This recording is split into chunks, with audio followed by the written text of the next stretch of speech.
Mi nombre es Mira Langston. Tengo 23 años y esta mañana mi cuerpo me dolía tanto que no podía levantar los brazos porque alguien a quien amo canceló mi única oportunidad de recibir tratamiento. Recibí el correo electrónico de la farmacia a las 6:12 a.m. Pedido cancelado a solicitud del titular de la tarjeta. El titular de la tarjeta era mi padre. Cuando le pregunté por qué, ni siquiera me miró. Y mi madre dijo: siempre necesitas algo, ya es suficiente. No lloré, no grité, solo susurré. Tomado en cuenta, y salí de la habitación, antes de contarte cómo un solo vial de medicación rompió la máscara de mi familia. Hazme saber desde dónde me estás viendo hoy. Toca me gusta. Deja un comentario y suscríbete si alguna vez tuviste que luchar por tu propia supervivencia, especialmente cuando las personas más cercanas a ti fingen que eres invisible. Crecí en una tranquila casa de 3 dormitorios, en un vecindario donde todos sonreían demasiado y susurraban demasiado alto a puerta cerrada. Desde fuera, nuestra familia parecía perfecta. Mi padre, Harlan Langston, era un banquero local, siempre con una camisa planchada, siempre diciendo a la gente lo orgulloso que estaba de su familia. Mi madre, Sheila, se quedaba en casa, ocupándose principalmente de la casa y publicando citas inspiradoras en las redes sociales sobre gratitud y valores familiares. Luego estaba Drew, mi hermano menor, mariscal de campo estrella, estudiante de honor, el hijo dorado. Solía pensar que el sol salía solo para él. Por cómo me trataban mis padres, nunca se perdieron un solo partido suyo. Planificaron vacaciones alrededor de sus torneos. Y yo era el ruido de fondo en su lista de momentos destacados. En la escuela era diferente. Estudié mucho, más que la mayoría. Ingresé al programa de enfermería con becas y noches de estudio, luchando no solo contra los libros de texto, sino también contra una enfermedad que intentaba derribarme desde adentro: el lupus. Diagnosticada a los 16 años. Mantuve la mayor parte en secreto, no porque me avergonzara, sino porque estaba cansada de escuchar a mi madre decir: no lo conviertas todo en tu enfermedad. Aprendí a ocultar el dolor, a programar infusiones entre exámenes y a sonreír a través de los brotes articulares, pero ni siquiera el silencio pudo ganarme un lugar en esa casa. La semana pasada tuvimos una cena familiar, de esas raras en las que todos estaban en casa. Drew acababa de ser seleccionado para competir en el campeonato estatal en Arizona. Mi padre abrió una botella de vino. Mi madre preparó pollo asado y obligó a todos a sentarse a la mesa, sin sus teléfonos. Parecía un recuerdo de uno de esos dramas familiares acogedores, pero cuando mencioné que había pedido un nuevo medicamento, un biológico para el que me habían aprobado después de meses de apelación, todos se quedaron en silencio. Ella siempre está enferma, murmuró Drew en voz baja, sin levantar la vista de su plato Stump. Mi madre ofreció una sonrisa tensa. No hablemos de eso ahora. Estamos celebrando. Así que me callé. Siempre lo hacía. Luego llegó el correo electrónico. 6:12 a.m. Mi cuerpo me dolía tanto que ni siquiera podía sentarme sin apoyarme en la mesita de noche.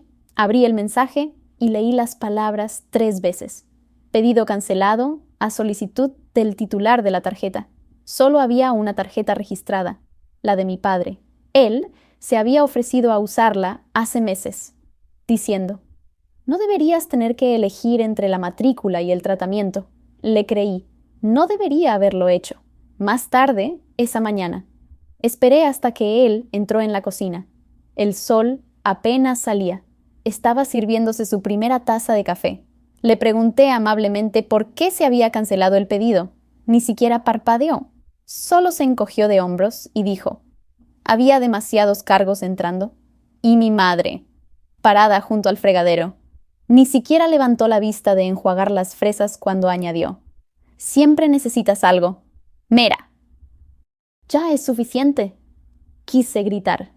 Preguntar si sabían lo que el lupus le hacía a un cuerpo sin el tratamiento adecuado. Pero no lo hice.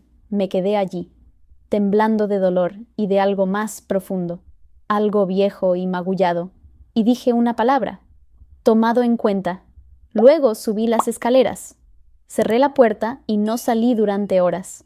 Esa mañana me di cuenta de algo. No era que no les importara, era que nunca me vieron realmente. Para ellos, yo era una carga envuelta en responsabilidad, un recordatorio ambulante de algo que no podían controlar, no podían arreglar y con lo que no querían lidiar. Así que no lo hicieron, pero yo sí lo haría. Me ocuparía de ello porque esta vez no iba a desaparecer silenciosamente. 2 días después de la cancelación del pedido, encontré a mis padres en la sala de estar hojeando folletos de hoteles y confirmaciones de vuelos. Mi hermano Drew estaba recostado en el sofá, lanzando un balón de fútbol y atrapándolo como si las leyes de la gravedad solo se aplicaran a los demás. Estaban planeando su viaje a Arizona, su gran partido de campeonato. Fui invisible de nuevo. Pensé que no haríamos nada extravagante este mes. Dije, tratando de mantener mi tono neutral. Papá levantó la vista con esa misma expresión de cansancio que siempre tenía cuando hablaba, como si yo fuera el 5.º correo electrónico en su bandeja de entrada que no quería abrir. Es una ocasión especial, dijo. Solo vas al estado una vez. Mamá intervino mientras revisaba su iPad. Además, no es como si hiciéramos viajes todos los años, excepto que sí lo hacían. Por Drew, siempre por Drew, en Pam. Más tarde esa noche, después de que todos se hubieran ido a dormir, me senté en la mesa de la cocina con mi computadora portátil. Mis dedos temblaban mientras volvía a abrir el portal de la farmacia, esperando que hubiera sido un error, quizás un fallo, quizás un error técnico, pero ahí estaban. Pedido cancelado. Autorización revocada por el titular de la tarjeta. Miré las palabras como si estuvieran escritas en fuego. Hice clic para revisar mi correo electrónico, tratando de encontrar el número de confirmación de cuando hice el pedido por primera vez. Lo encontré. Hice clic de nuevo. Mi corazón se hundió. La cancelación ocurrió el mismo día que mi padre compró los billetes de avión de primera clase a Phoenix. El mismo día que mi madre reservó una estancia de 3 noches en un resort de 5 estrellas, con un paquete de spa y clases de golf. Revisé los extractos de la tarjeta de crédito que habían vinculado a mi perfil cuando se ofrecieron a ayudarme a gestionar las finanzas. ¡Mad! Probablemente olvidaron que todavía tenía acceso. Ahí estaban: el hotel, los vuelos, el alquiler de coches de lujo y ninguna señal de mi medicación. A la mañana siguiente, no esperé el momento adecuado. Entré directamente en la cocina mientras papá bebía su batido de proteínas y mamá revisaba la última publicación de Instagram de Drew. Vi los cargos, dije. El hotel, los billetes, usaron el dinero destinado a mis medicamentos. Mi padre no se inmutó, ni siquiera levantó la vista. Te lo dije, dijo. Demasiados gastos. Mi madre finalmente me miró. Y por primera vez en semanas, me vio realmente, pero no con amor, con molestia, como si fuera una alarma que sonaba y con la que no quería lidiar. Siempre necesitas algo. Mera, dijo. Es agotador, toda esta rutina de chica enferma. Ya cansa. Sus palabras me dolieron más que el propio dolor. Se me apretó la garganta, pero no le di la satisfacción de verme llorar. No estoy pidiendo un fin de semana de spa, dije en voz baja. Estoy pidiendo respirar. Estoy pidiendo caminar sin derrumbarme. Mamá no respondió. Papá cogió su batido y salió de la habitación. Drew nunca bajó. Me quedé allí, con el corazón latiéndome en los oídos, sabiendo que acababa de llegar a un punto de no retorno. Más tarde, ese día, llamé a la farmacia. La técnica al otro lado fue amable. Confirmó lo que ya sabía, que la tarjeta había sido rechazada y la autorización revocada por el titular principal de la cuenta. ¿Hay alguien más a quien podamos facturar? Preguntó amablemente. Quise decir que sí, pero no había nadie. Todavía no. Así que dije, no por el momento, y colgué. En ese momento, algo dentro de mí se agrietó, pero no el tipo de grieta que te rompe, el tipo que permite que algo nuevo entre. Habían elegido gastar miles en comodidad e imagen. Yo elegiría otra cosa. Elegiría la verdad. incluso si tuviera que desangrarme por ella. Los siguientes días se sintieron como caminar a través del agua, pesados, fríos, interminables. Fui a clase, tomé notas, asentí cuando los profesores me llamaban, pero todo estaba apagado, como si alguien hubiera bajado el volumen del mundo. Cada paso que daba se sentía como si arrastrara pesos. Mis articulaciones ardían. Mi visión se nublaba cuando me levantaba demasiado rápido, pero nadie se dio cuenta, ni mis compañeros de clase, ni mis instructores. Ciertamente, no mi familia. Estaban demasiado ocupados enviando confirmaciones de vuelos y empacando los calcetines de la suerte de Drew. Escuché a mamá decirle a una amiga por teléfono que estaba muy orgullosa de lo lejos que había llegado su hijo y de lo unidos que estaba la familia. Unidos. Eso era rico. Me salté la cena esa noche. La idea de sentarme a la misma mesa, fingiendo que estaba bien mientras brindaban por el futuro de Drew. Me revolvía el estómago. En cambio, fui a mi turno en la cafetería. Era un lugar tranquilo, justo a las afueras del campus. El tipo de lugar con sillas desparejadas y libros descoloridos alineados en las ventanas. Me gustaba porque nadie esperaba que sonriera demasiado o hablara demasiado. Podía simplemente moverme, preparar café, limpiar mesas, apilar tazas y sentirme útil, aunque fuera por unas pocas horas. Esa noche, mis piernas comenzaron a temblar a mitad de un pedido simple de bebida. Para cuando llegué a la caja, mis brazos se habían entumecido. Me apoyé en el mostrador, tratando de ocultar lo mal que mi cuerpo me estaba fallando. Un cliente preguntó si estaba bien. Asentí, demasiado mareada para hablar.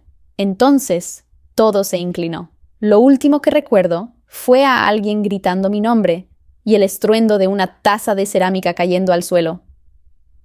Cuando desperté, había luces sobre mí, duras, fluorescentes, un techo que no reconocía.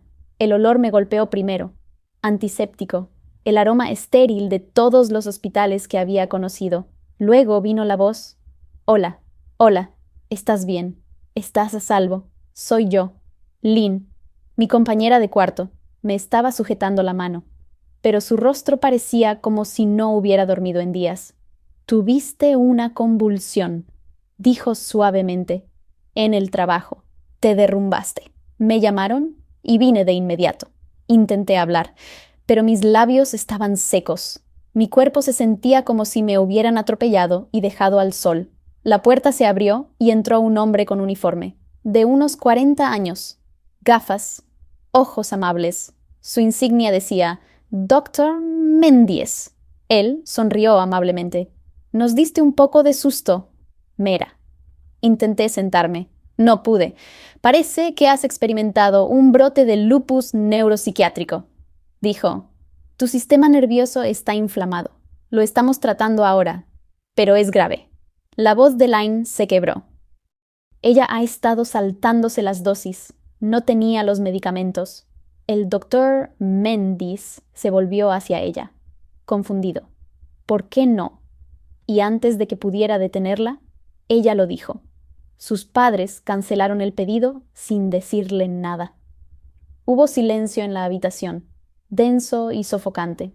El doctor Mendies asintió lentamente, como si algo pesado hubiera encajado. «Eso lo explica mucho». Cerré los ojos. No estaba lista para hablar. Todavía no. Porque una parte de mí todavía quería creer que fue un error, pero en el fondo lo sabía mejor. Se presentaron a la mañana siguiente, vestidos como si fueran a la iglesia. Mi padre con una camisa abotonada azul y pantalones caqui, afeitado, como si tuviera una reunión para impresionar a alguien. Mi madre con un cardigan rosa pálido, perlas alrededor del cuello, sosteniendo una taza de café caro como un accesorio. No parecían preocupados, parecían molestos. Papá se paró al pie de la cama del hospital, con las manos en los bolsillos, mirando ocasionalmente las máquinas. Mamá se sentó rígidamente en la esquina, con las piernas cruzadas, revisando su teléfono como si tuviera mejores lugares a donde ir. «¿Cómo te sientes?», preguntó, sin mirarme. «Viva». Dije, por ahora. Mamá suspiró. No seas dramática. No respondí. No tenía energía para ello. Tenía tubos en los brazos y el dolor arrastrándose por cada nervio de mi cuerpo, como si se hubiera instalado de forma permanente.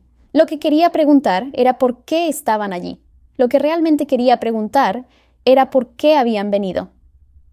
Entonces entró Lynn. Llevaba mi teléfono, mi cargador y una pequeña bolsa con artículos de tocador que había recogido en casa. No les dijo nada. No tenía por qué. La tensión en la habitación se espesó. Ella es mi compañera de cuarto, dije. Mi voz ronca. Ella fue quien me encontró. Mi padre asintió, como si estuviera marcando eso mentalmente en alguna lista invisible. Mamá ni siquiera reconoció a Lynn. En cambio, se volvió hacia mí y dijo, «Realmente deberías habernos dicho que estabas tan enferma». Me reí. Salió amargo y seco, pero no pude evitarlo. Lo hice, simplemente no escucharon. Hubo un golpe en la puerta, y el doctor Méndez entró, sosteniendo una carpeta y luciendo demasiado despierto para alguien que trabajaba un turno nocturno. Nos saludó. Miró el monitor. Luego se volvió hacia mis padres. «Me alegra que estén aquí», dijo. «Hay algo que necesitamos discutir». Mamá enderezó inmediatamente los hombros. El doctor Méndez me miró. Asentí. Continuó. «Mera experimentó un brote de lupus neuropsiquiátrico. Es una complicación grave, a menudo relacionada con el estrés o la interrupción de la medicación. No ha tomado sus biológicos en semanas. Mis padres no reaccionaron. El doctor Méndez les dio un momento. Luego añadió, «Su pedido de farmacia fue cancelado. Nuestros registros muestran que lo hizo el titular de la tarjeta, uno de ustedes». Papá carraspeó. «Sí, fui yo. Hubo algunos problemas presupuestarios». El doctor Méndez inclinó la cabeza. «¿Presupuesto? Ya veo. Bueno, retener el tratamiento necesario para una condición crónica es peligroso. Potencialmente fatal. Sir Pam». La voz de mi madre era tensa. «No somos médicos. ¿Cómo íbamos a saberlo?» «No lo sabían», dijo el doctor Méndez con calma. «Pero se les dijo. Mira compartió su diagnóstico. Confió en ustedes».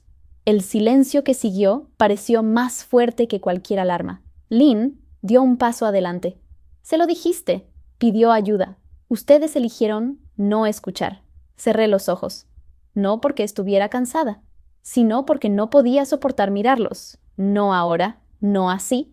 «Doctor», continuó Méndez, «presentaré un informe al equipo de defensa del paciente del hospital.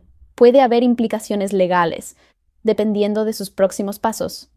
Los labios de mamá se separaron, sorprendida. «Nos está culpando. No», dijo. «Estoy declarando hechos». Mi padre miró al suelo.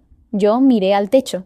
Y por primera vez en mi vida, no tenía miedo de lo que vendría después, porque algo había cambiado. Ya no estaba rogando. A la mañana siguiente, me desperté con silencio, sin máquinas pitando, sin médicos entrando y saliendo, sin voces discutiendo quién era responsable de qué. Solo la luz del sol a través de las persianas y el suave zumbido del aire acondicionado. Lynn dormía en la silla a mi lado, con la cabeza inclinada torpemente. Una sudadera arropada debajo de su cuello. Había estado conmigo todos los días desde que me ingresaron. Nunca pidió nada. Nunca intentó justificar mi dolor. Cuando me moví ligeramente en la cama, ella se agitó. «Hola», dijo suavemente, parpadeando el sueño de sus ojos. «¿Estás despierta?» «Apenas». Grazné. Mi voz todavía ronca por la deshidratación y la medicación. Ella sonrió, pero no llegó a sus ojos. «¿Cómo te sientes?»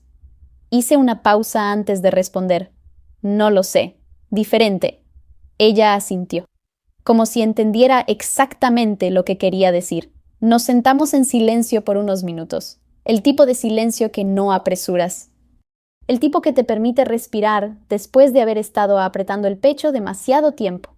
Entonces, Lynn metió la mano en su mochila y sacó una carpeta impresa. La portada decía, Derechos del paciente y apoyo legal. Casos de negligencia médica. No quería abrumarte, dijo, pero el doctor Méndez pensó que deberías tener esto. La miré fijamente. Al principio, no sentí nada, solo agotamiento. Luego sentí rabia, no furia, no gritos, no tirar mesas. No, esto era más frío, más tranquilo, enfocado. Era el tipo de rabia que te hacía afilar tus bordes y esteadizar tus manos. Eligieron, susurré, me miraron el partido de Drew y tomaron una decisión. Lynn no interrumpió. Eligieron la comodidad, eligieron las apariencias. Me eligieron a mí, no a ellos. Levanté la vista hacia ella, con los ojos ardiendo. Así que ahora yo elijo. Se inclinó hacia adelante, apoyando los codos en las rodillas. ¿Qué quieres hacer? Hubo un largo silencio. Entonces lo dije. Quiero asegurarme de que esto nunca le vuelva a pasar a nadie más. Sus ojos se abrieron, pero no de sorpresa, sino de alivio.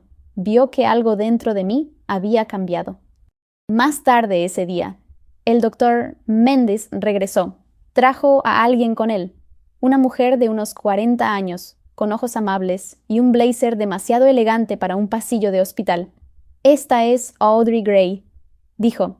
Es una abogada de derechos civiles. Se especializa en negligencia médica y defensa del paciente. Ha ayudado a mucha gente en tu situación. Audra sonrió amablemente. Solo si quieres ayuda. Esta es tu decisión. Mira, cada paso. Por primera vez en mucho tiempo, sentí que tenía una opción. Miré a Lynn, luego a Audra. Estoy harta de estar callada. Dije. Nadie dijo nada por un momento. Entonces, Audra abrió su carpeta y dijo, entonces, empecemos. Al final de esa tarde, habíamos comenzado a recopilar trámites, registros de farmacia, confirmaciones de correo electrónico, mensajes de texto, historial médico.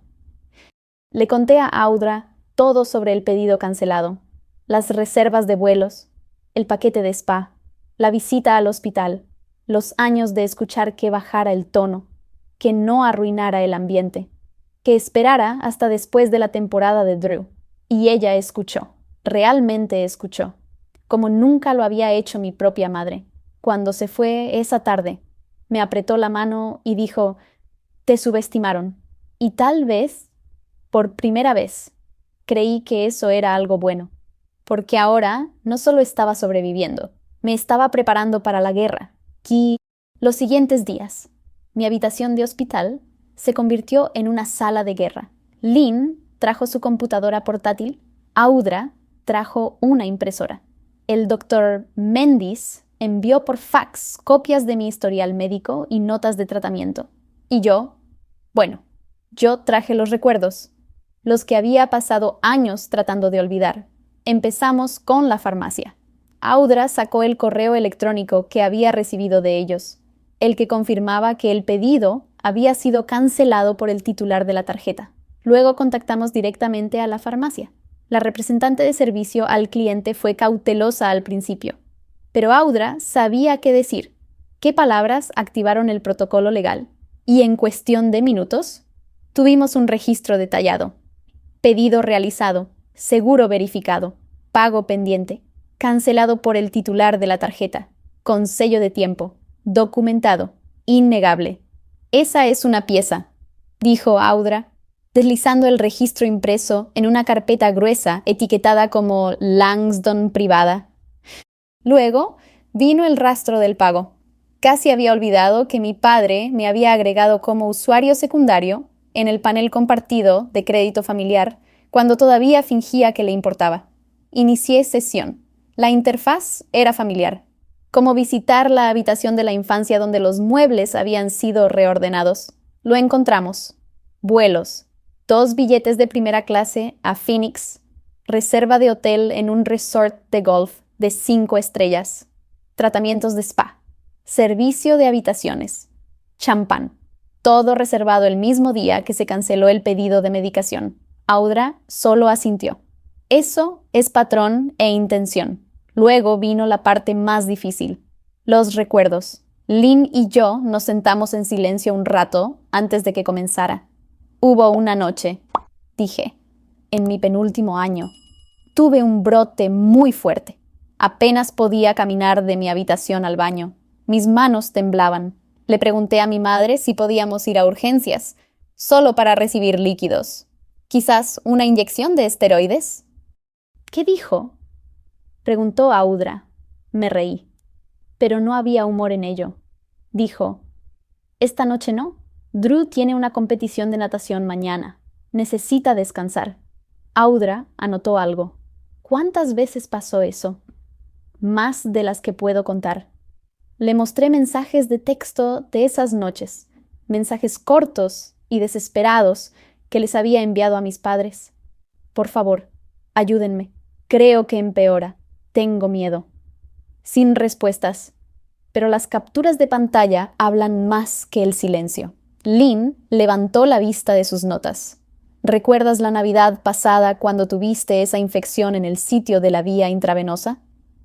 Asentí. Te hizo usar mangas largas para que la familia no hiciera preguntas.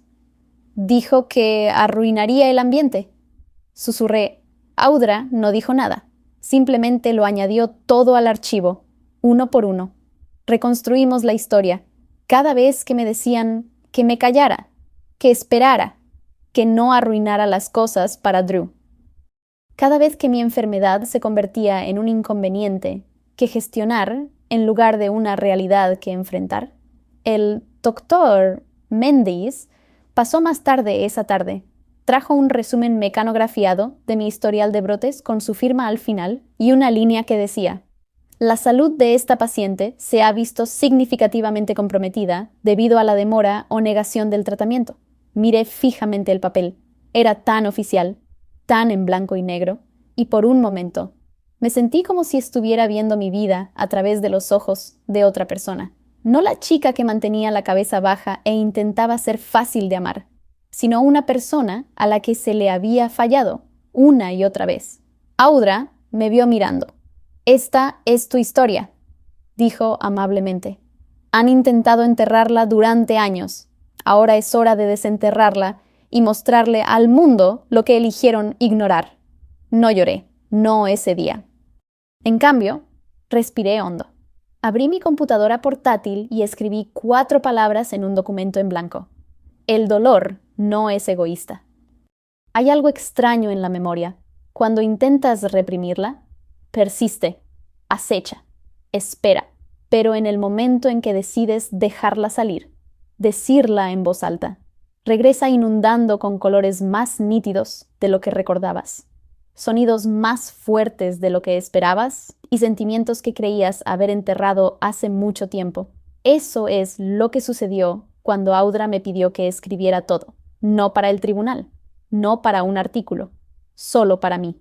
Sácalo todo, dijo. Daremos forma a la parte legal más tarde, pero ahora mismo necesito que recuerdes, no como abogada, sino como alguien que te cree. Así que abrí mi computadora portátil de nuevo, la misma que usé para tomar notas en la escuela de enfermería, la misma que usé para pedir mi medicación, la misma sobre la que una vez lloré cuando el dolor era demasiado fuerte para escribir. Y escribí. Escribí sobre tener 13 años y perderme 3 semanas de escuela por un brote. Escribí sobre la vez que sangré a través de mis sábanas a los 16, porque mi sistema inmunológico decidió atacarse a sí mismo de una manera nueva y horrible, y como mi madre me dijo que no hiciera un escándalo cuando le pedí ir a urgencias durante la cena de Navidad. Escribí sobre el baile de graduación de secundaria cuando tuve que usar zapatos planos, porque mis tobillos estaban demasiado hinchados para tacones. Escribí cómo pasé toda esa noche sonriendo para las fotos con amigos, mientras contaba silenciosamente los minutos hasta que pudiera tomar mis medicamentos en el cubículo del baño. Escribí sobre mi cita, preguntando por qué parecía cansada en todas las fotos. Escribí sobre el día que Drew chocó el coche de papá y todos corrieron a consolarlo, mientras yo me sentaba en la cocina con fiebre de 39 grados. Demasiado débil incluso para pedir agua. Esa noche me arrastré hasta el refrigerador a 4 patas mientras mi familia reía en la sala de estar sobre cómo los chicos son chicos. Todo salió a borbotones, como si alguien finalmente hubiera abierto la válvula. Cuando terminé, tenía más de 30 páginas. Se las entregué a Audra al día siguiente. No habló mientras leía. Solo pasó lentamente, página por página, subrayando ocasionalmente una palabra o escribiendo una nota en el margen. Cuando terminó, me miró y dijo: «Esto no es solo un testimonio, es una cronología de negligencia sistémica. Has construido un caso. Mera, ya sea que lo quisieras o no». Lynn entró con café. Se sentó a mi lado y miró la pila de páginas. «Supongo», dijo, «los capítulos del infierno». Me reí. La primera risa real en días. Más bien las cosas que no me permitieron decir en voz alta. Lynn me puso la mano encima. «Bueno, dilas ahora, tan fuerte como puedas». Esa noche, abrí un nuevo documento y comencé a escribir de nuevo. Esta vez, no para Audra, no para el tribunal, sino para el mundo. Lo titulé «El dolor no es egoísta». No me reservé nada. Hablé sobre los síntomas físicos, sí, pero también sobre el aislamiento emocional, las matemáticas mentales de decidir si pedir ayuda o quedarme callada para no ser demasiado. Escribí sobre el gaslighting, la culpa, la forma en que mi familia utilizaba el silencio como arma y los logros de Drew como escudo contra la rendición de cuentas. Y al final, escribí: si alguna vez te han dicho que tu dolor es inconveniente, si alguna vez tuviste que tragar tu sufrimiento para proteger la comodidad de otra persona, no estás sola y no eres egoísta. Le di a publicar. Luego cerré la computadora portátil y salí a caminar. Era temprano en la tarde. El sol estaba bajo. El cielo se estaba volviendo de un color morado magullado. Pasé por la cafetería, donde me derrumbé. Pasé por la parada del autobús, donde una vez me senté durante 40 minutos con fiebre, demasiado asustada para llamar a casa. Pasé por la clínica donde había suplicado por muestras gratuitas, porque no podía pagar mis medicamentos ese mes. Para cuando regresé al apartamento, Lynn estaba sentada en el sofá mirando su teléfono. «Tienes que ver esto», dijo. La publicación se había vuelto viral. En cuestión de horas, había acumulado más de 5.000 compartidos. La sección de comentarios se había convertido en un grupo de apoyo digital. Personas de todos los rincones del país, algunos de otras partes del mundo, compartían sus historias. Una mujer en Seattle escribió: «Me dijeron que era perezosa por necesitar siestas. Resulta que yo también tenía lupus». Un hombre en Florida comentó: «Mi hermano me dijo que dejara de fingir convulsiones. Más tarde me diagnosticaron epilepsia». Adolescentes, abuelos, veteranos, enfermeras, madres solteras, personas que se habían mantenido calladas durante años, finalmente tenían un lugar donde hablar. Deslicé los mensajes con lágrimas en los ojos, no solo por mí, sino por todos ellos. El ejército invisible del que nunca supe que formaba parte. A la mañana siguiente, me desperté con 3 llamadas perdidas y 7 solicitudes de medios. Una era de un podcast que nunca había oído, pero aparentemente tenía más de 1 millón de oyentes. Otra era de una organización sin fines de lucro, dedicada a enfermedades crónicas, que quería imprimir mi artículo como parte de una campaña nacional de concienciación. Leí cada palabra 2 veces. Luego, las reenvié todas a Audra. Me llamó unos minutos después. «Felicitaciones», dijo. «Acabas de convertirte en testigo y catalizador». Me reí. No tenía la intención de iniciar un movimiento. «Tampoco tenías la intención de sobrevivir», dijo. «Pero lo hiciste». Esa tarde, me senté en mi escritorio e imprimí la publicación. Quería sostenerla en mis manos, sentir su peso, recordarme que no eran solo palabras, eran pruebas. Eran poder. Deslicé el papel en una carpeta etiquetada como «La confianza, vileza». En ese momento, era solo una frase, pero pronto sería mucho más. Al final de la semana, había hablado en 2 podcasts, un segmento de noticias local y un panel en vivo de Zoom con otras 3 mujeres que vivían con enfermedades autoinmunes. cada vez que contaba mi historia, se hacía un poco más fácil, no porque el dolor disminuyera, no lo hizo, sino porque la vergüenza comenzaba a desaparecer, la culpa que había cargado durante años, como si las descomposiciones de mi cuerpo fueran de alguna manera un defecto de carácter. Comenzó a pelarse como papel tapiz viejo. La gente escuchaba. Pero más importante aún, la gente respondía. No solo me estaban escuchando, me estaban creyendo. Una tarde, recibí una llamada de una mujer llamada Tessa, que dirigía a un grupo de defensa comunitaria llamado Dignity First. Había leído El dolor no es egoísta y quería colaborar.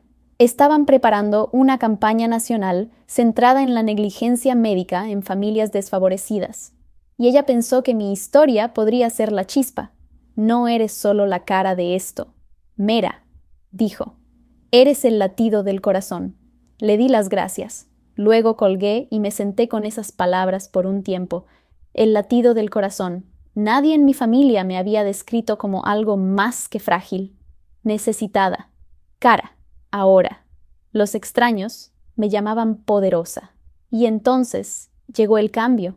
Comenzó silenciosamente. Una solicitud de mensaje de un conocido de la escuela secundaria con el que no había hablado en años.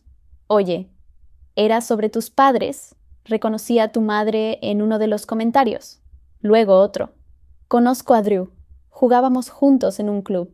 Siempre hablaba de cómo su hermana era dramática con su salud. No tenía ni idea. Luego vinieron los artículos. Primero, un blog de salud. Luego, un sitio web de investigación de nivel medio lo recogió, para cuando Health Watch Today publicó un titular. Estudiante negada a tratamiento por su familia. Sobreviviente de lupus habla, TED Team. Era oficial. Mi nombre estaba ahí fuera, así como los de ellos. No los mencioné directamente. Pero la gente conectó los puntos más rápido de lo que esperaba.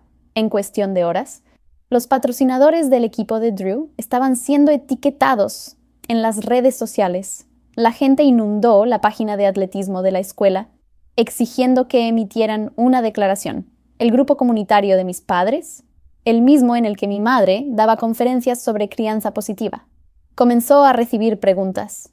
Uno de los comentarios decía: «Qué gracioso que olvidara mencionar la hospitalización de su hija durante esa charla de bienestar el otoño pasado». Luego llegó el correo electrónico del Comité del Campeonato de Arizona. Un mensaje corto y estéril que decía que, debido a las preocupaciones planteadas por los medios y la protesta pública, estamos revisando todas las afiliaciones y relaciones de patrocinio relacionadas con el señor Drew Langston. Lynn me miró al otro lado de la mesa. Ahora lo están sintiendo. Asentí. Pero no sonreí porque esto no se trataba de venganza. Se trataba de exposición. Durante años, construyeron esta casa de naipes, de imagen, de perfección, de sonrisas de domingo y fotos de vacaciones con subtítulos, cuidadosamente editados. Ahora el viento estaba aumentando.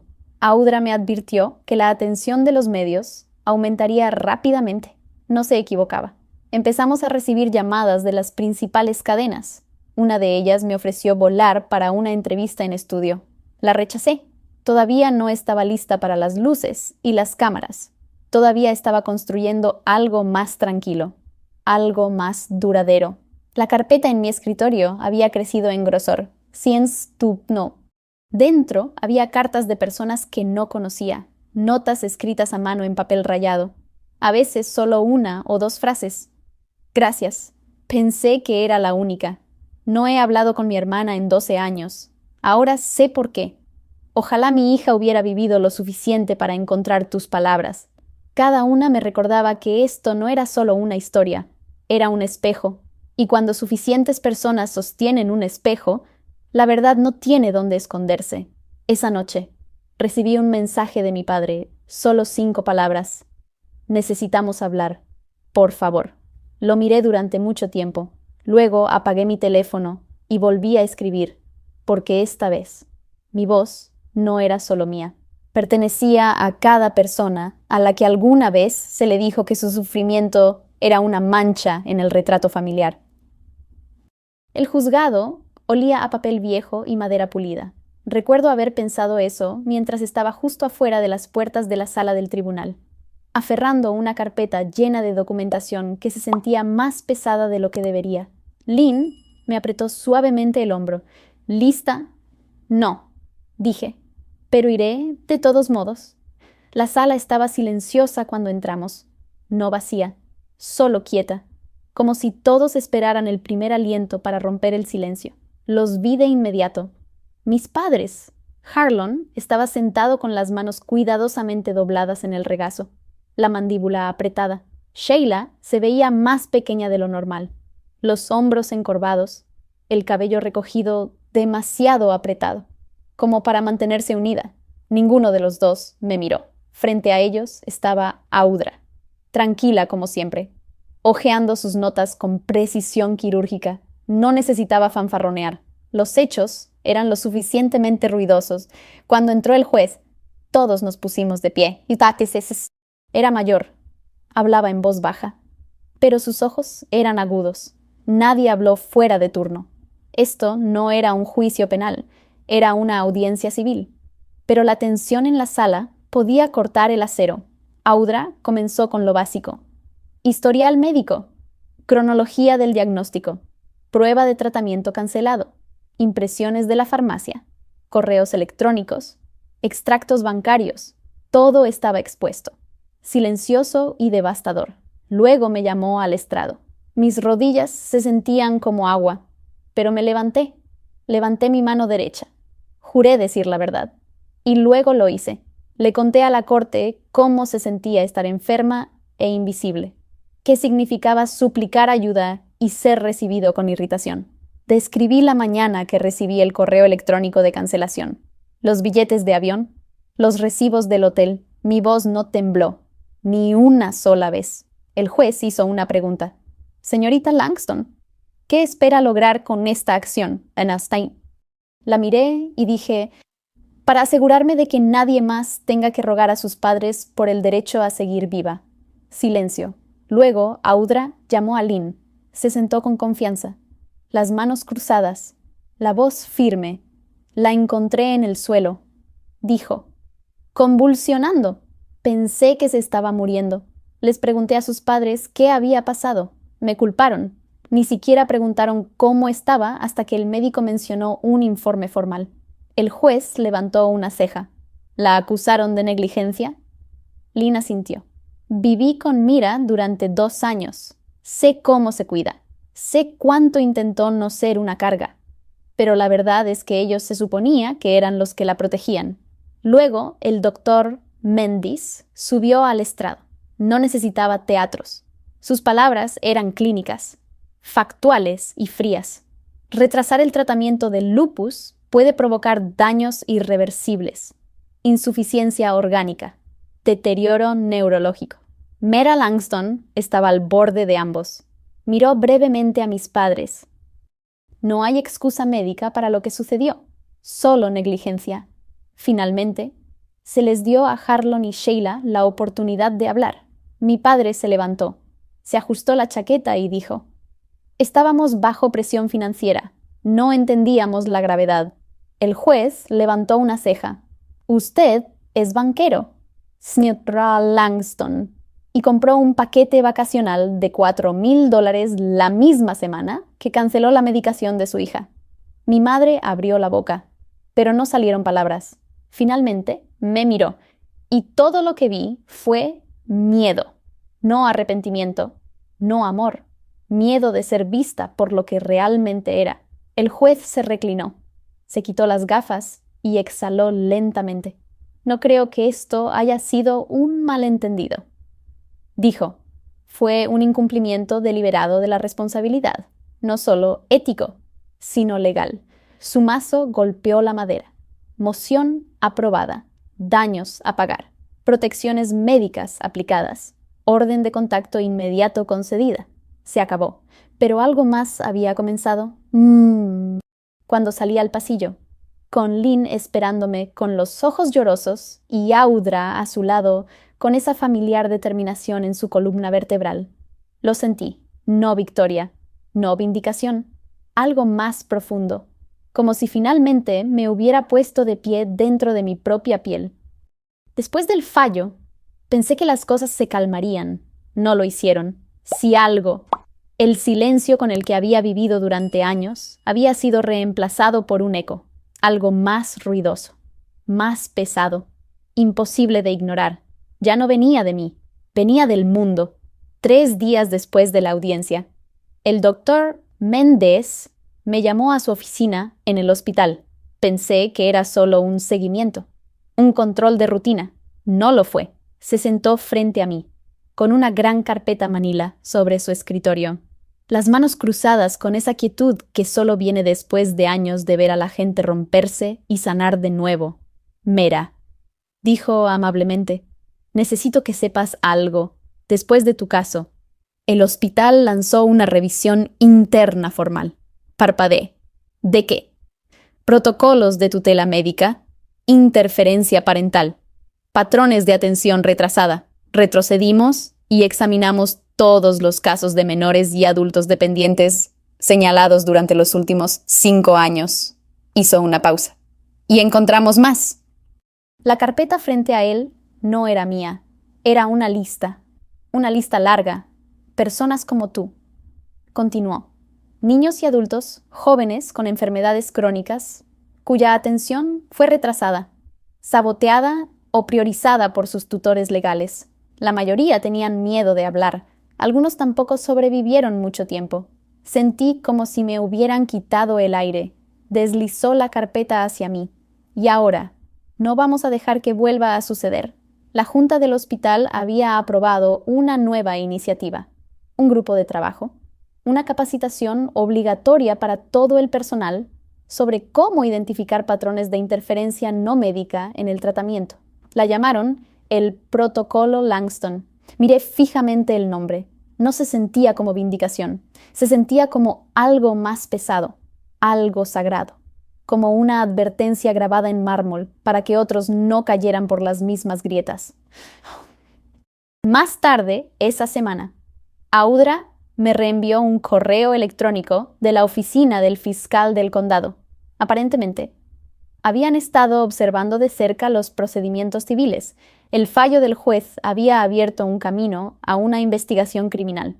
No estamos hablando de barrotes de prisión, dijo Audra cuando nos reunimos en su oficina, pero estamos hablando de cargos, negligencia grave, fraude, puesta en peligro.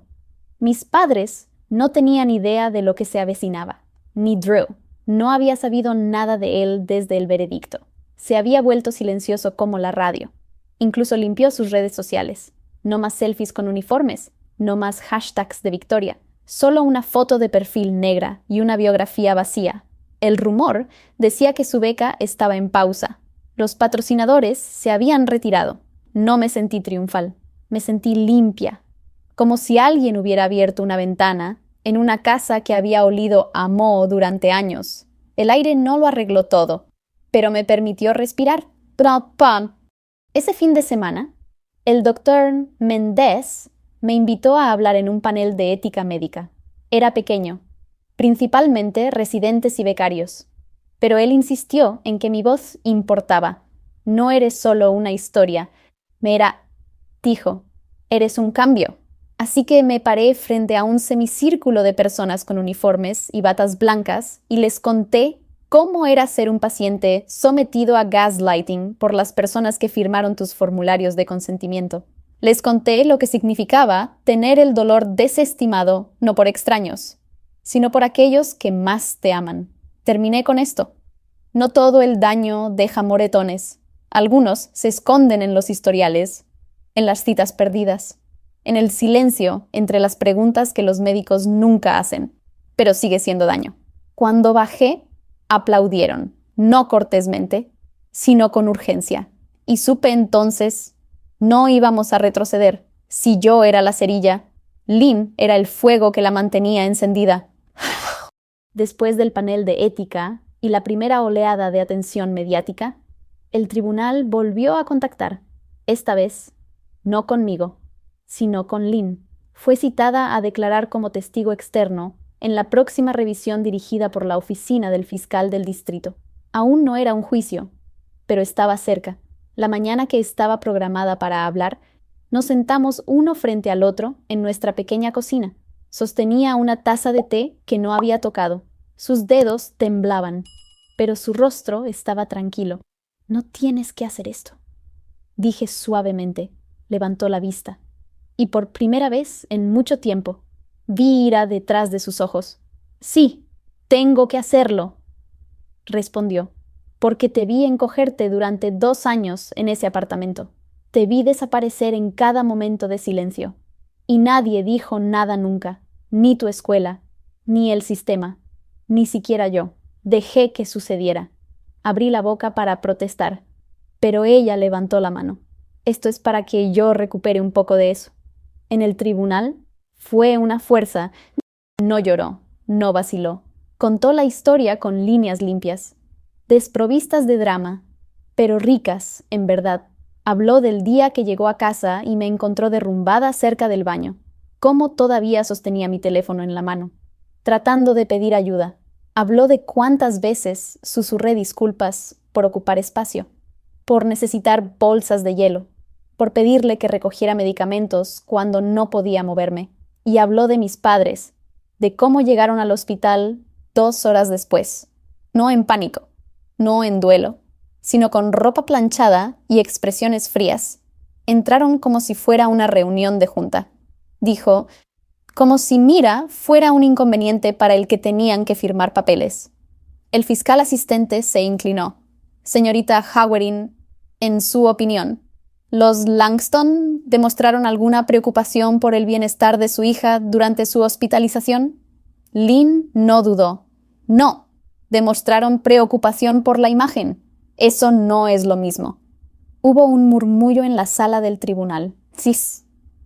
El juez golpeó su mazo una vez, más como puntuación que para imponer orden, cuando le mostraron a Lynn el registro de la farmacia, el pedido realizado y luego cancelado por Harlan Langston. Ella lo miró durante mucho tiempo antes de responder. Me mostró ese correo electrónico cuando llegó. Dijo en voz baja. No supe qué decir, solo recuerdo haber pensado. ¿Quién le hace eso a su propio hijo? El fiscal asintió. Luego llegó la pregunta final. Si pudiera decir una cosa a la familia Langston, ahora, ¿qué sería? Pieza. Lynn no parpadeó. Pensé que solo eran personas frías, distantes, ocupadas, pero no lo eran. Eran estratégicas. Gestionaron el sufrimiento de su hija como un riesgo de relaciones públicas, y ahora el mundo lo ve como lo que es. Cuando bajó, me levanté y la abracé, no porque necesitara consuelo, sino porque quería que lo supiera. Yo también la veía, y creo que todos los demás lo hicieron ese día. Más tarde, mientras esperábamos el ascensor, ella me miró y sonrió. Solía pensar que ser una buena amiga significaba mantenerse al margen, la de la cabeza. ¿Y ahora? Preguntó después de un rato. Ahora. Respiró hondo. Creo que significa interponerse delante del fuego y decir, no vas a quemarla. La justicia no siempre llega con sirenas. A veces llega en silencio, en cartas, en avisos de ejecución hipotecaria pegados en la puerta de entrada. No busqué noticias sobre mi familia después del fallo. No lo necesitaba. La noticia me encontró. 2 semanas después de la decisión del tribunal, un periódico local publicó una historia. Líder comunitario y ejecutivo bancario enfrentan sanción civil por negligencia médica.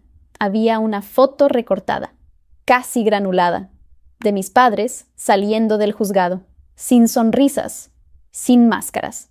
El artículo mencionaba la multa, $105,000. Mencionaba la orden de no contacto y me mencionaba a mí, aunque brevemente y sin mi cita. Eso fue intencional. Audra lo había aconsejado. No estaba interesada en ser un símbolo. Todavía estaba aprendiendo a ser una superviviente, pero la historia se propagó rápido. El banco de Harlan lo puso en licencia indefinida. La organización de voluntariado de Sheila la eliminó discretamente de la junta asesora.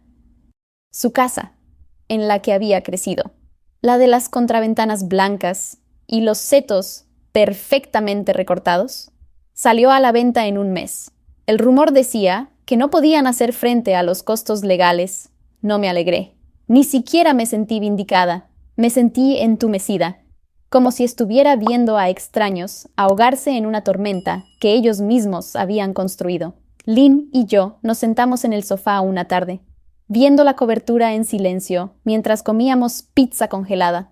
¿Estás bien?, preguntó. Me encogí de hombros. No sé cómo sentirme. Dije, no es como si quisiera esto, solo quería que parara. Ella asintió lentamente, y ahora ha parado. Pero detener el dolor no siempre se siente como paz. Miré fijamente la pantalla, los titulares que se desplazaban, la forma en que sus nombres estaban siendo desmenuzados, como el mío lo había sido durante años. Al día siguiente, recibí un mensaje de un reportero, de uno de los medios más importantes. Nos encantaría hacer un reportaje en profundidad. Tu voz podría ayudar a muchos otros. Leí el mensaje 3 veces. Luego cerré mi bandeja de entrada, no porque no me importara, sino porque necesitaba espacio para respirar. La verdad tiene una extraña gravedad. Una vez que está al descubierto, arrastra todo consigo. Recuerdos, personas, consecuencias. No puedes controlar las repercusiones, solo cómo te mantienes en ellas. Drew fue la última ficha en caer. Su beca fue oficialmente suspendida. Su nombre desapareció del registro de la universidad.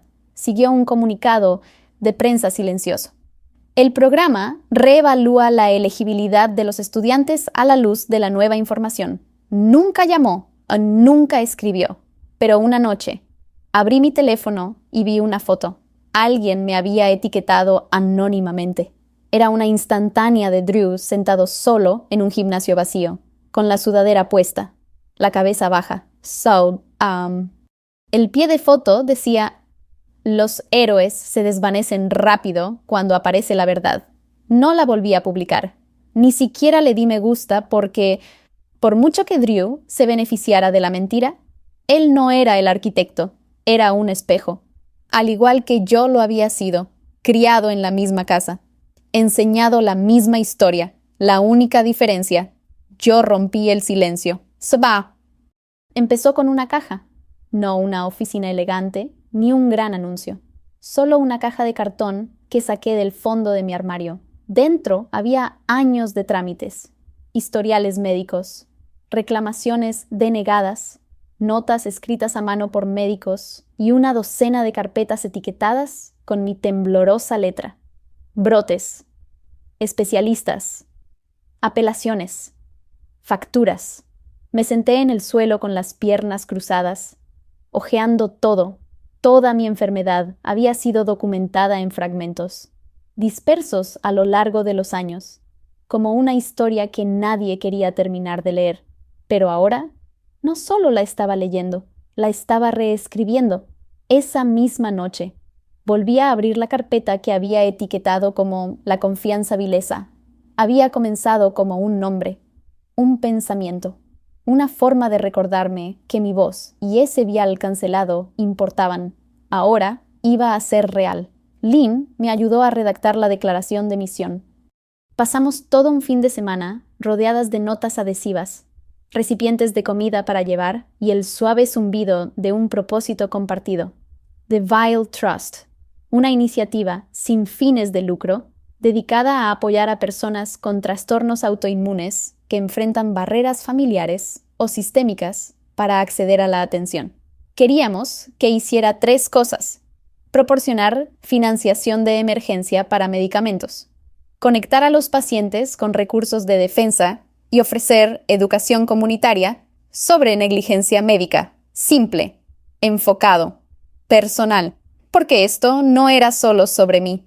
Era sobre la chica que me envió un mensaje la semana pasada diciendo que había estado racionando sus biológicos para llegar a fin de mes, sobre el padre soltero en Michigan que luchaba por la custodia porque su ex había detenido el tratamiento de epilepsia de su hija por preferencia espiritual, sobre el adolescente cuyos padres se negaron a creer que tenía enfermedad de Crohn porque los chicos no se enferman así. Estas historias seguían llegando. y no podía dejar de oírlas. Así que presentamos la documentación. Construimos un sitio web. El doctor Mendiz se sumó como asesor médico. Audra aceptó formar parte de la junta. Solicitamos subvenciones. Hicimos un pequeño vídeo promocional y pedimos voluntarios. Para mi sorpresa, la gente apareció. La gente donó. La gente creyó. En los primeros 2 meses. Financiamos medicamentos para 17 pacientes, algunos tan jóvenes como de 8 años. Nos asociamos con 3 clínicas para ofrecer exámenes y derivaciones. Una estación de noticias local hizo una pieza silenciosa. Solo 5 minutos. Pero el teléfono comenzó a sonar justo después, una mañana. Entré en nuestra pequeña oficina compartida, una habitación convertida en un centro comunitario, y encontré a un hombre esperando junto a la puerta. Parecía nervioso, aferrando una carpeta a su pecho como si pudiera salir volando. «No tengo cita», dijo. «Solo leí tu artículo. Mi hermana está enferma y no sabemos por dónde empezar». Sonreí. «Acabas de empezar. Esa tarde me quedé hasta tarde organizando archivos, respondiendo correos electrónicos, tratando de mantenerme al día con todo.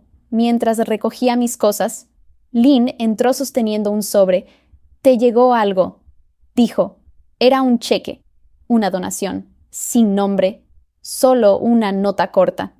«Por cada vez que te dijeron que no, cuando debían haber dicho que sí, sigue adelante».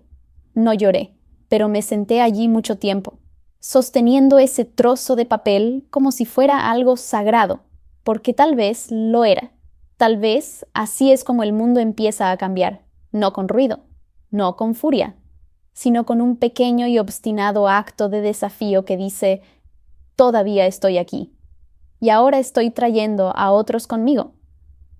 La primera vez que usé mi uniforme de enfermera para trabajar en la clínica comunitaria, me paré frente al espejo durante casi 5 minutos antes de salir por la puerta. No era el uniforme, era lo que significaba, que había logrado pasar, que ya no era solo la paciente. La clínica estaba en la esquina de una cuadra cansada en Southridge, escondida entre una lavandería y una vieja iglesia que celebraba reuniones de AA 2 veces por semana. La pintura de la puerta principal se estaba pelando. Las sillas de la sala de espera no coincidían. El presupuesto era escaso, pero la gente lo era todo. Inmigrantes, personas mayores, veteranos, madres solteras, niños con tos crónica y ojos cansados. Entraban por esas puertas porque no tenían a dónde más ir. Y ahora, yo tampoco. Pero eso no fue una pérdida, fue un regreso a casa. La Dra. Morales, directora de la clínica, me saludó en mi primer día con un cálido apretón de manos y una pila de formularios de admisión. «Nan, no salvamos vidas aquí», dijo. «Escuchamos. Ahí es donde comienza la curación». Y así escuché historias sobre medicamentos perdidos y dolor no tratado, sobre hospitales que rechazaron a la gente, sobre el miedo, silencioso y constante, como un ruido de fondo con el que la gente había aprendido a vivir. Un paciente en particular se quedó conmigo. Se llamaba Nadia. Tenía 10 años y apenas pesaba 30 kilos. Su madre la trajo, quejándose de dolor articular y fatiga constante. Había faltado a la escuela más días de los que había asistido. Mientras le tomaba los signos vitales, noté la forma en que se estremecía cuando le tocaba las muñecas, suave, como una sombra apartándose de la luz. «¿Te duele aquí?», pregunté. Asintió. Su madre miró hacia otro lado, con los ojos brillantes de culpa. Pensamos que eran dolores de crecimiento, o tal vez estaba siendo dramática. No dije nada al principio, simplemente me senté a su lado. Le tomé la mano suavemente y dije: «No estás loca. Tu cuerpo solo está pidiendo ayuda. Y ahora vamos a escucharlo». Nadia no lloró. Simplemente me miró con el tipo de esperanza feroz y frágil que recordaba haberme visto en el espejo una vez. El tipo que pregunta: ¿es realmente seguro creer esta vez?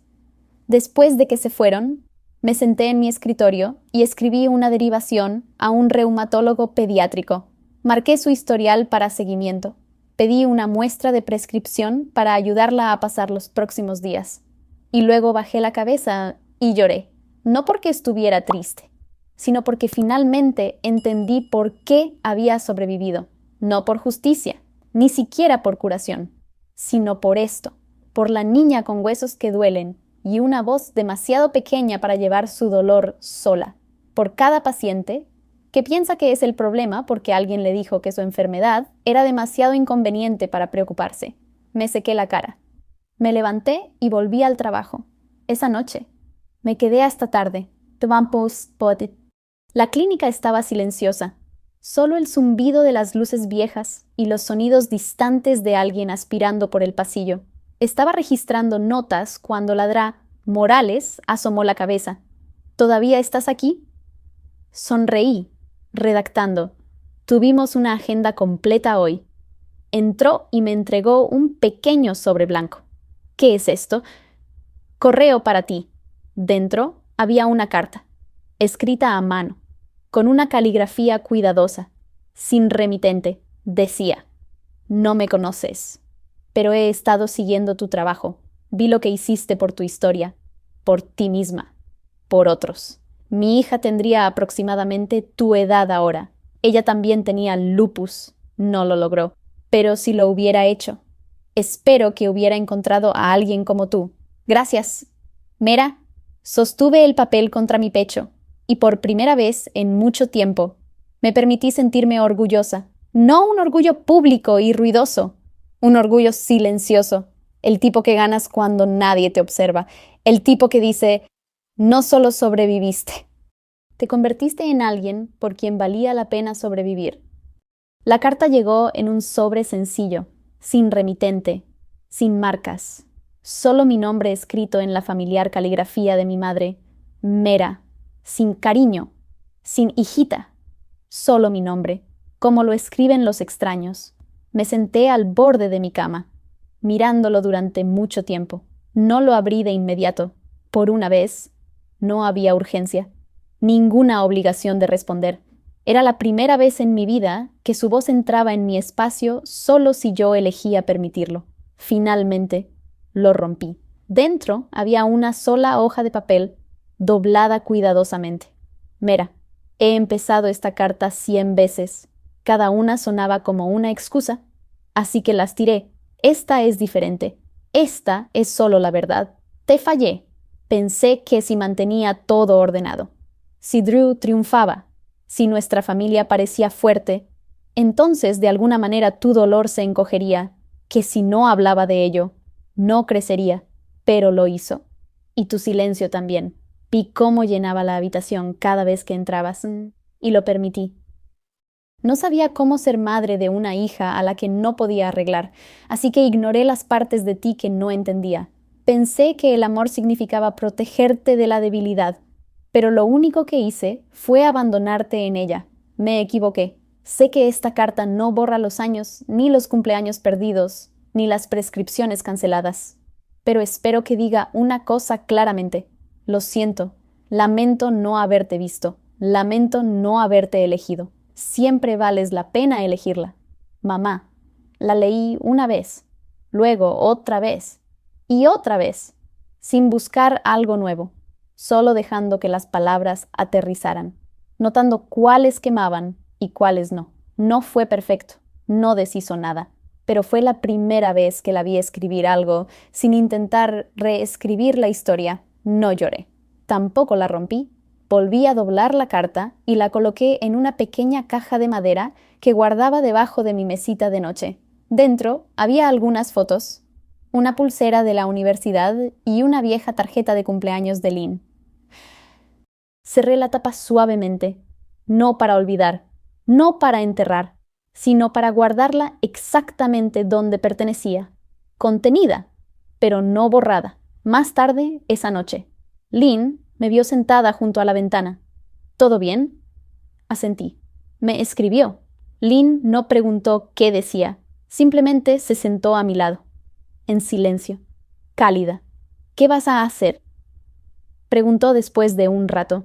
Miré las estrellas, pequeñas y distantes. Creo que la perdonaré. Dije, pero no volveré, porque el perdón no significa regreso, significa liberación.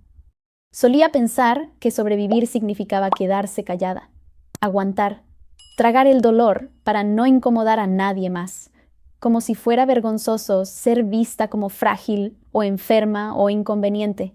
Pero me equivocaba. La supervivencia es ruidosa.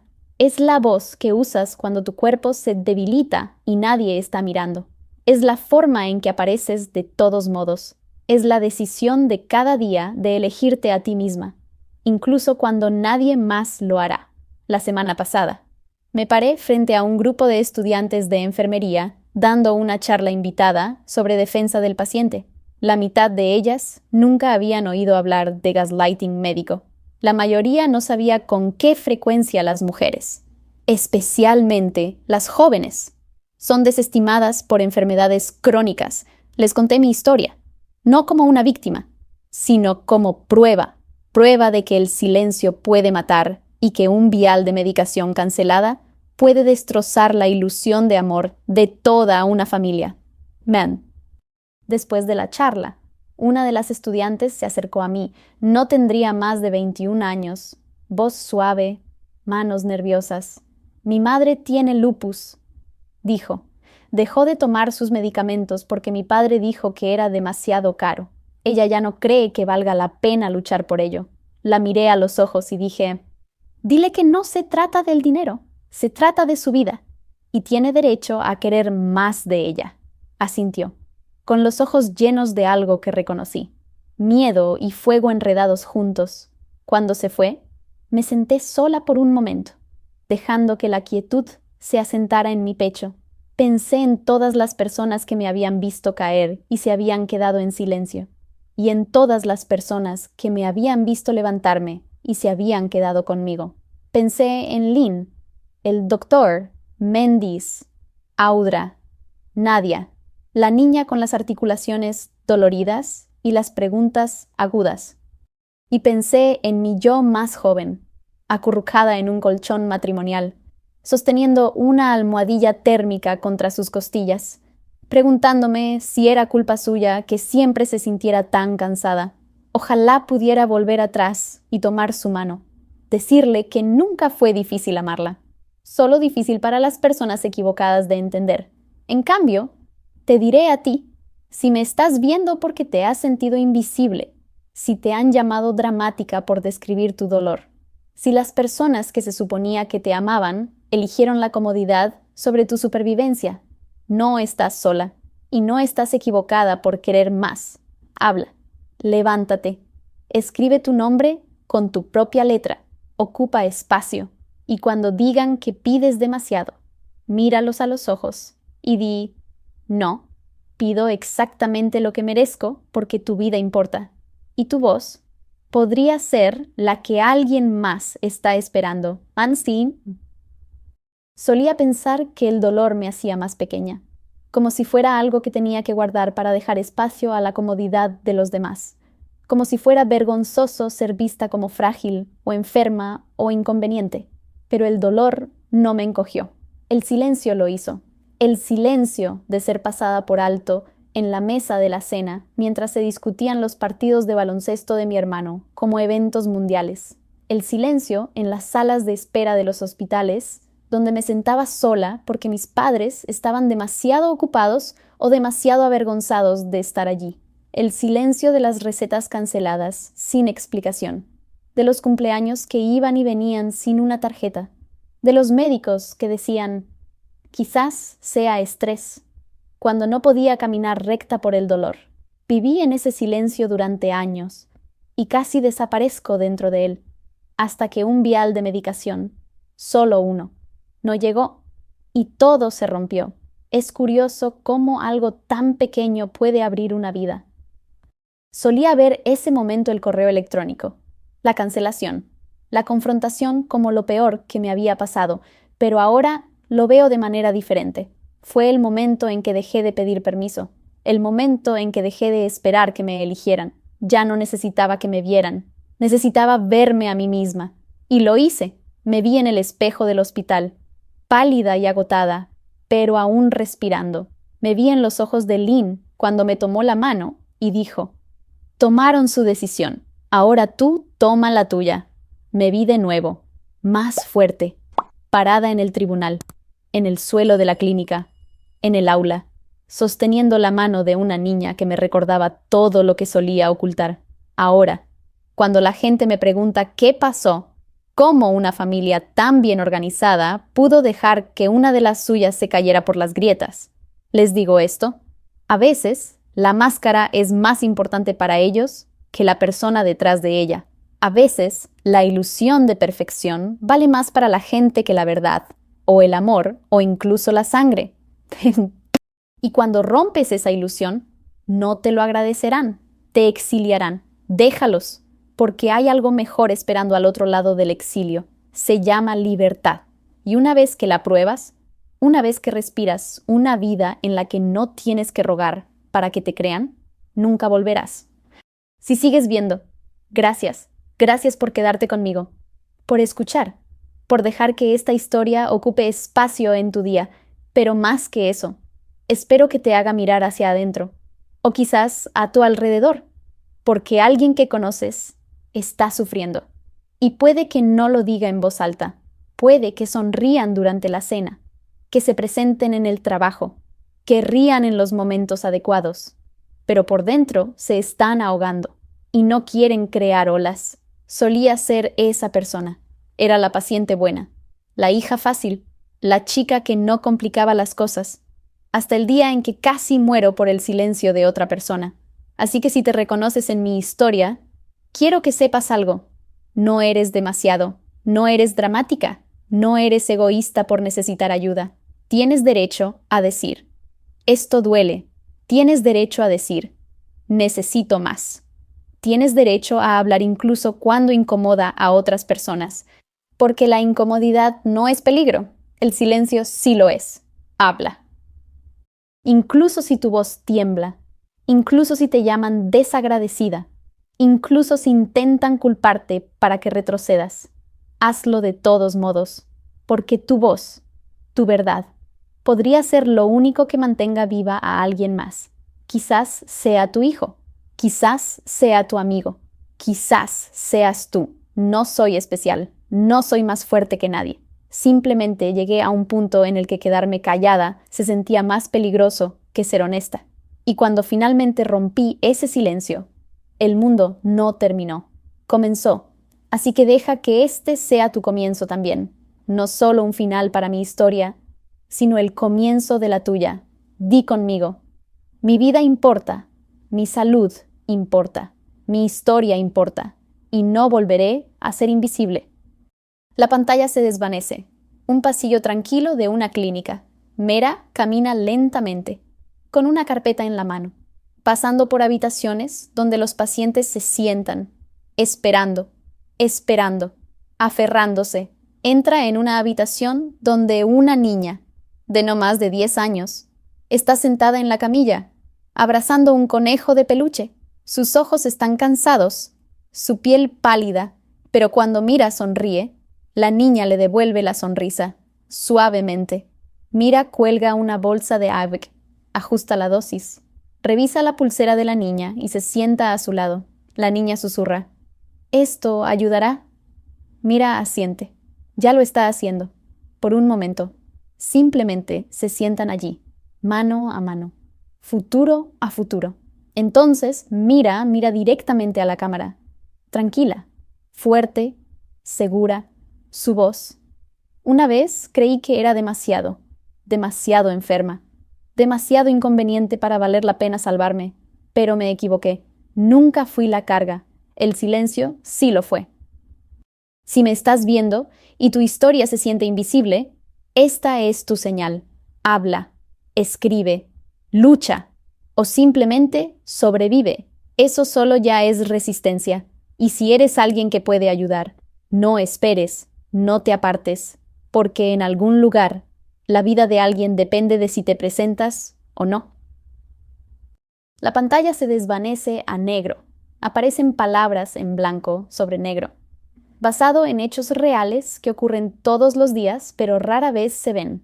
The Vile Trust, fundado por sobrevivientes, financiado por la esperanza, apoyando a pacientes con enfermedades crónicas y autoinmunes, que son médicamente descuidados por familias o sistemas.